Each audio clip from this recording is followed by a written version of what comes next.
గురుగారు అరుణాచల దర్శనం అరుదైన విషయంగా చెప్తారు. అరుణాచల క్షేత్ర ప్రాశస్త్యం ఏంటో తెలియజేస్తారా?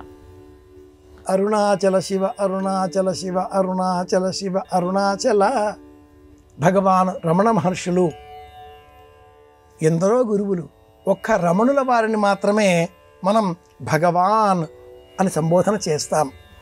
ఏ విధంగా ఏ కోణంలో ఎక్కడా కూడా దైవాన్ని నమ్మని, ఆస్తికత్వాన్ని సమర్థించని, విప్లవవాదిగా పేరు పొందిన, స్త్రీవాదిగా పేరు పొందిన 11 మంది సంతానంలో 9వ వాడైనటువంటి గుడిపాటి వెంకట చలంగారు తన జీవితం చివరి దశలో 4వ స్థానంలో చేరినప్పుడు రమణ మహర్షుల పాదాలు ఆశ్రయించి భగవాన్ పాదాల ముందు దీవాన్ అన్న పేరిట ఒక గ్రంథం రాసి అరుణాచల శివుడే శివుడు, అరుణాచల క్షేత్రమే దివ్యమైన క్షేత్రం అంటూ ఆస్తికుడిగా మారిపోయాడు. ఆ క్షేత్రానికి అటువంటి శక్తి ఉంది. పంచ జ్యోతిర్లింగాలలో అగ్నిహోత్రం ఈ అరుణాచల క్షేత్రం. చుట్టూరా చల్లదనం ఉంటుంది. కానీ ఒక్కసారి ఆ ఉత్తర దిగ్భాగంలో ఉన్నటువంటి గాలిగోపురం చూస్తూ లోన కాలు పెట్టి ఆ స్వామిని దర్శించే నిమిత్తమై వరుసలో నిలుచున్నామా తెలియకుండానే ఒక గాభరా మనలో పెరుగుతుంది, వేడి పెరుగుతుంది, ఆలయమంతా వేడి ఉంటుంది. చిత్రంగా ఆ ఆలయానికి పడమర వైపున ఉండేటటువంటి గాలిగోపురం చిన్నదిగా ఉంటుంది. తూర్పు వైపున ఉత్తరం వైపున ఉండే గాలిగోపురాలు చాలా పెద్దవిగా ఉన్నాయి. ఆలయంలో మట్టుకు అఖండమైన జ్యోతి, అది అగ్నిహోత్రం.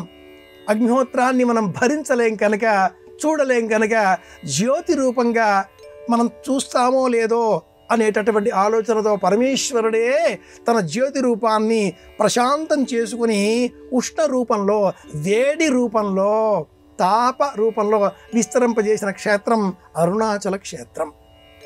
జాతక చక్రంలో కర్కాటకం, సింహం ఈ రెండు ప్రత్యేకం.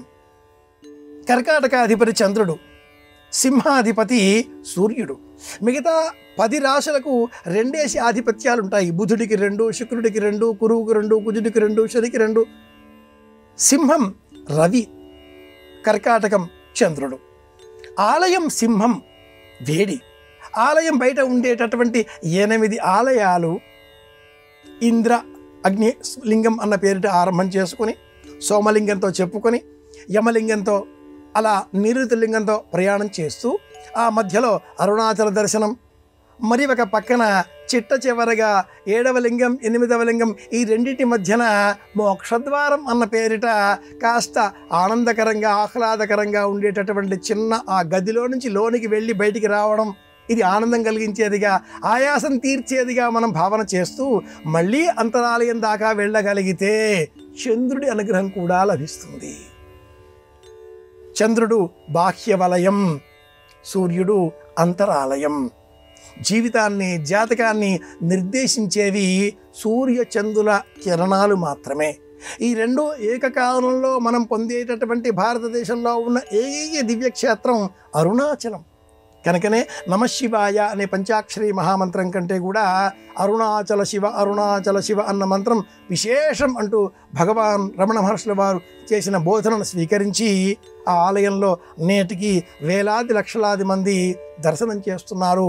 అలాగే గిరి ప్రదక్షిణ కూడా చేస్తున్నారు. కానీ గిరి ప్రదక్షిణ చేసే సమయంలో పాటించవలసిన ప్రధాన నియమం మౌనాన్ని పాటించడం.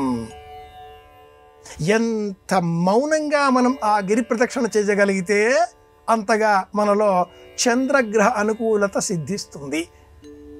లేకపోతే మళ్ళీ ఎప్పటిలాగే ఊరికే వెళ్ళామా, తిరిగామా, తిన్నామా, పన్నామా, తెల్లారిందా అన్నట్లుగా వెళ్ళాం, చూసాం, 10 మందికి చెప్పుకున్నాం, 10 ఫోటోలు తీసుకున్నాం, మళ్ళీ వెళ్ళాలని ఉందండి అని చెప్పుకుంటూ ఉంటాం. పౌర్ణిమకి అదే పనిగా వెళుతూ ఉంటాం. ఒక్కసారి వెళ్ళామా, జీవితంలో మళ్ళీ వెళ్ళే అవసరం రాకుండా అంతగా అనుభూతి చెందాలి అంటే ప్రధాన నియమం మౌనాన్ని పాటించడం. ఇది లక్షణం.